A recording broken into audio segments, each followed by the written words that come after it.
हिंदू राष्ट्र सेनेचे संस्थापक अध्यक्ष धनंजय देसाई यांचे सोलापुरात जोरदार भाषण।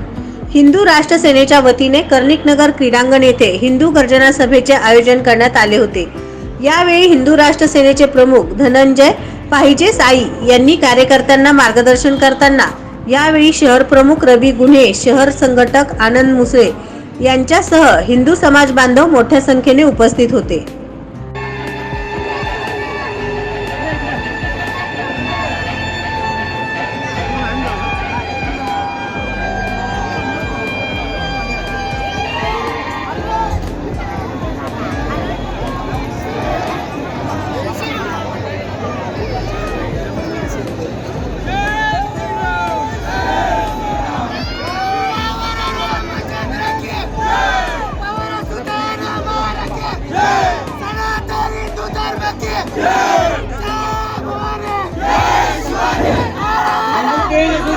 माननीय श्री धनंजय देसाई यांचं या ठिकाणी आगमन झालेलं आहे।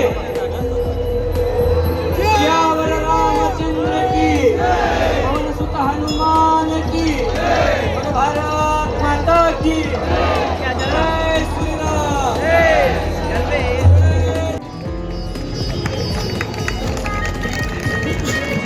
सियावर रामचंद्र की, पवन सुत हनुमान वरून आलेल्या मंगलाक्षता कलशाचं पूजन करून आपण केलेलं आहे। यानंतर आजच्या या कार्यक्रमासाठी ज्यांची आपल्याला प्रमुख उपस्थिती लाभलेली आहे त्या सर्व मान्यवरांचा आपण सत्कार।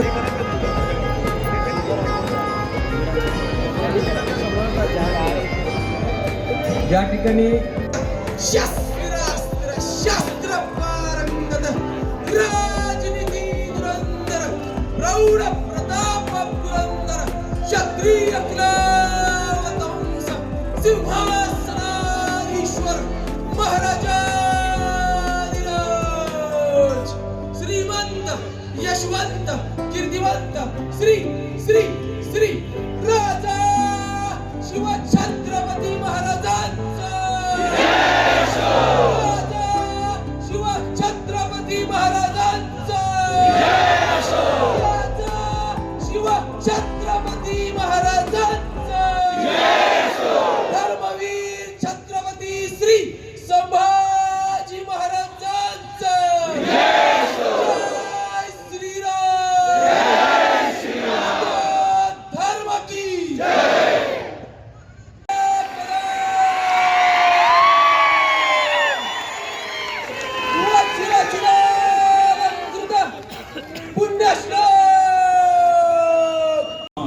तस्मै श्री गुरुवे नमः। ओम गोरक्ष जालंधर पटाश अडभंग कानिफ मच्छिंद्र आद्या चौरंगिरे वाणक भर्तरी सौज्ञ भूम्या बभुर्व नवनाथ सिद्धहा। ओम रामो राजमणि सदा विजयते रामं रमेशं भजे रामेण अभियता निशाचर चमु रामाय तस्मै नमः। रामा नास्ति परायणं परतरं रामस्य दासोऽस्म्यहं रामे चित्तलया सदा भवतु मे भो राम मामुद्धर। राम रामेति रामेति रमे रामे मनोरमे सहस्रनाम तत्तुल्यम राम नाम वरामी। आज पांडुरंग परमेश्वराच्या पुण्य पवित्र भूमीमध्ये, सिद्धेश्वराच्या पवित्र भूमीमध्ये, प्रज्ञापूर असलेल्या अक्कलकोट स्वामींच्या पवित्र भूमीमध्ये, आदिशक्ती असलेल्या तुळजा भवानीच्या, जिचा गर्भ जिजाऊचा गर्भ जो आधी तुळजा भवानीचा आहे, तुळजा भवानी जिजाऊ होऊन आली असं आमचं ठाम म्हणणं आहे। विश्वास नाही आहे, आम्हाला खात्री आहे, आम्हाला माहिती आहे की तुळजा भवानी जिजाऊ होऊन आली आणि शिवशंकरच शिवराय होऊन आले आणि उग्र रूपात भैरव संभाजी महाराज होऊन आले। अशा या तुळजा भवानीची पवित्र भूमी, हे पवित्र परिक्षेत्र आज सिद्धेश्वराचं पावन सिद्धभूमी, सिद्धेश्वराची सिद्धभूमी, लाखो संतांना इथे यायला भाग पाडणारी तपोभूमी आज ह्या सोलापूर आणि शोलापूर, हिंदीमध्ये त्याला शोलापूर म्हणतात। काही लोक मला बोलायचे की शोलापूर, मग आपली मराठी माणसं सुधरवायला जायचे, नाही नाही सोलापूर। मग मी सांगायचो नाही शोलापूर, कारण गरम तप्त मानसिकतेची, उग्र दिव्य भव्य विचारांची, पराक्रमी स्वभावाची आणि निर्मळ मनाची माणसं जिथे राहतात ते सोलापूरच आहे। आज आपल्याला आपली मातृ आपल्या भगिनींचं नेतृत्व करणाऱ्या हर्षा ठाकूरचं एक असं प्रासंगिक आणि उद्विग्न आक्रोशित मत हे भाषण नाही आहे, ही सभा नाही आहे, हे रांड्या भडव्यांचं संमेलन नाही आहे, ही धाब्यावरची गर्दी नाही आहे, ही पक्षाच्या नेत्याच्या वाढदिवसासाठी जमलेली चोळ्यांची गर्दी नाही आहे. पितृदेवतांच्या पवित्र रक्ताला जागणाऱ्या शुद्ध बीजापोटी फळ रसाळ गोमटे, तुकोबांच्या गाथेला, माऊलींच्या ज्ञानेश्वरीला, भगवद्गीतेला, रामायणाला, महाभारताने पोसून निघालेल्या पवित्र गर्भातून जन्माला आलेली आपल्याच पवित्र पित्याच्या रक्ताची ओळख देणारी, पदांसाठी पक्षांचे तळवे न चाटणारी, निवडणुकांच्या दिवशी धाब्यावर आपल्या पितृकुळाला न नासवणारी अशी शुद्ध बीजाची संतती आहे. ही सभा नाही आहे, ही धर्मसभा आहे. देव, देश आणि धर्मासाठी ज्यांनी छत्रपती शिवप्रभूंच्या मगाशी लक्ष्मण शास्त्रींचं भाषण इतकं सुंदर झालं, ही भाषणं कशी म्हणता येतील? हा धर्म महात्म्यांनी, धर्म मार्तंडांनी आपल्या पितृदेवतांच्या कुळाला जागृत करण्यासाठी आईचा गर्भ पुन्हा सावध व्हावा, जागा व्हावा, त्यांच्यासाठी केलेलं हे चिंतन आहे, मंथन आहे, हा आक्रोश आहे. छत्रपती शिवप्रभूंचं उदाहरण 70% जे सांगतात महाराज, खूप महत्वाचा मुद्दा लक्ष्मण महाराजांनी घेतला. 70% होते, 50% होते, 34% होते. त्यांचं रक्त 34% 70% बाटलेलं असणार. त्यांच्या आईने खात्रीने त्यांना बाप सांगितलेला नसणार. म्हणूनच त्यांना शिवरायांच्या सैन्यात किती टक्के मुसलमान सैन्य होतं हे खात्रीने माहिती आहे. आमच्या आईने, आमच्या पित्याने, आमच्या पितृदेवताने एवढंच काय, मोगलांच्या इतिहासाने सुद्धा सांगितलंय, मोगलांच्या बखरकारांनी सुद्धा लिहून ठेवलंय की शिवरायांनी शिवलिंगावर रक्ताचा अभिषेक, स्वतःच्या रक्ताचा अभिषेक करून हिंदवी स्वराज्याची, भारतीयत्वाची, आपल्या देवदेश धर्माची, रामराज्याची शपथ घेतली. भारत बसवेश्वराचा भारत, बुद्धाचा, महावीराचा भारत, गुरु नानक देवजींचा भारत, चक्रधर स्वामींचा भारत. हा भारत फुटला. हा भारत कुणी फोडला हो? अरबांनी फोडला? तुर्कांनी? हबशांनी? नाही, इथल्या बाणग्या गद्दारांनी फोडला.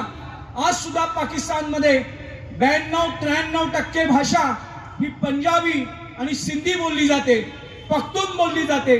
बंगाली, बांगलादेशची राष्ट्रभाषा बंगाली आहे. बंगाली भाषा ही भारतीय भाषा आहे. बांगलादेशची राष्ट्रभाषा बंगाली आहे. पाकिस्तानमध्ये आज सुद्धा सगळ्यात जास्त पंजाबी, गुरुमुखी आणि सिंधी भाषा बोलली जाते. याचा अर्थ काय? हे बाडगे आहेत. अरब नाही, तुर्क नाही, हबशी नाही. यवन म्लेंच तुर्कांच्या उकिरड्यावर भीतीने गडावर सुरी फिरवायला भ्यायलेल्यांनी खाली सुऱ्या फिरवून घेतल्या आणि खतना करून आपला अस्मिता शोधली गेली. बाडग्यांची जात आहे. आणि या बाडग्यांनी या देशाचा पाकिस्तान केलाय. या बाडग्यांनी या देशाचा बांगलादेश केलाय. या बाडग्यांनीच बामियांचा अफगाणिस्तान केलाय. आणि या बाडग्यांनी जे यांच्या पितृदेवता भ्यायल्या होत्या म्हणून धर्मांतरित झाल्या होत्या, आणि आपल्या पितृदेवता लढल्या होत्या म्हणून आपण हिंदू आहोत. लढलेल्यांच्या शूरांच्या संतानांनी, शौर्य संपन्न पराक्रमी इतिहासाच्या पुरुषांनी, मातांनी, भगिनींनी या रांड्या भडव्यांना भ्यावं. संभ्रमित होण्याची गरज नाही आहे. यत्र योगेश्वरा कृष्णो यत्र पार्थो धनुर्धरा तत्र श्री विजयो भृते ध्रुवानीतिर्मतिर्मम. यदा यदा हि धर्मस्य ग्लानिर्भवति भारत अभ्युत्थानम धर्मस्य तदात्मानं सृजाम्यहम्. परित्राणाय साधूनां विनाशाय च दुष्कृतां धर्म संस्थापनार्थाय संभवामि युगे युगे. आज हिंदू राष्ट्र सेना असेल, विश्व हिंदू परिषद असेल, साधकांची फौज उभी करणारी सनातन संस्था असेल, सनातन संस्था सुद्धा अतिशय पवित्र कार्य करते. कुळाच्या आणि मुळाच्या शुद्धीसाठी जे साधक निर्माण केले जातात त्या व्यवस्थेला सनातन संस्था म्हणतात. चरित्राने संपन्न लोक उभे करून 14 कोटी लोकांना दीक्षित करणारे आसाराम बापू, मगाशी लक्ष्मण महाराजांनी विषय काढला. आसाराम बापूंची खटल्याचं मी पूर्ण बारीक अभ्यास केला आहे, निरीक्षण केलेलं आहे. काँग्रेसची राजसत्ता असताना त्यांच्यावर पॉस्को नावाचा, कारण पॉस्को लावला की आपण भैरे आणि आंधळे होतो. आपण सत्सद विवेकाने अभ्यास करत नाही, विचार करत नाही. 14 कोटी लोकांना दीक्षित करून शुद्ध चरित्राची शपथ देऊन कॉन्डम कंपन्यांचे धंदे खराब करणारे, गर्भनिरोधक गोळ्यांचे धंदे खराब करणारे, चरित्र संपन्न समाज निर्माण करून चरित्रहीनता संपवणारे संत बदनाम झाले तरच या भारताला संपवता येईल. मी नवनवीन बातम्या पाहण्यासाठी SB न्यूज चॅनलला लाईक करा, शेअर करा, सबस्क्राईब करा.